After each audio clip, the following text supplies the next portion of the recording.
Welcome back. Today's question is from Mary, and she writes, "We are in the process of switching doctors. Our new doctor wants to meet alone with our girls to, in her words, establish a relationship with them. I'm leery about what she may want to discuss with my children outside of my presence.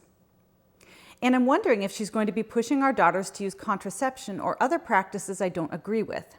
Am I being paranoid, or do I have legitimate reason to be concerned? Thanks, Mary." Mary, your maternal instinct is kicking into high gear, telling you something isn't quite right. And when that happens, you should listen. When an adult wants to form a relationship with your kids without your involvement, even in the name of medical care, it's a yellow flag. Here's 2 steps to make sure that you are starting off on the right foot with your new pediatrician.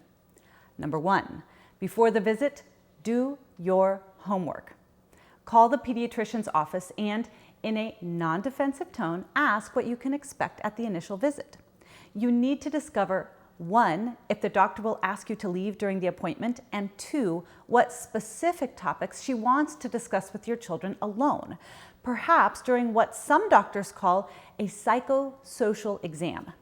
The topics may range from routine, like diet and exercise, to sensitive issues such as depression and anxiety, to probing questions about sexual activity and LGBT identity. But you shouldn't have to wonder or be kept in the dark. You need to know what's going on and to be discussed before you step into the office. Step 2, talk to your teen before and after the appointment. Once you know the topics of this private conversation, you can prep your daughter.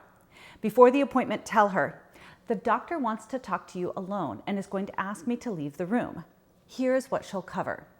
See how your daughter feels about that. You'll get one of 2 reactions. Either she's uncomfortable being alone, in which case you should coach her to say, "I'd like my mother to stay." If the doctor is really pushy, you might prepare a stronger statement like, "I do not consent to meeting with you alone." The other possibility is your daughter looks you squarely in the eye and says, "Mom, I got this." And then you can walk out the door knowing the pediatrician is about to get a glorious lecture on the importance of sexual integrity and respecting your body.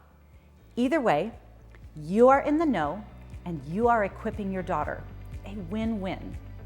Use the car ride home to debrief and ask your teen if she has any follow-up questions. Now, the good news is most doctors are eager to partner with you to keep your kids healthy. However, if you get the sense that your pediatrician is seeking to undermine your values, you're going to need to push back. Remember, your doctor is not ultimately responsible for the directing and upbringing of your children. You are. And that includes their health. Mary, when you empower your daughters and form a collaborative relationship with your pediatrician, you've got this.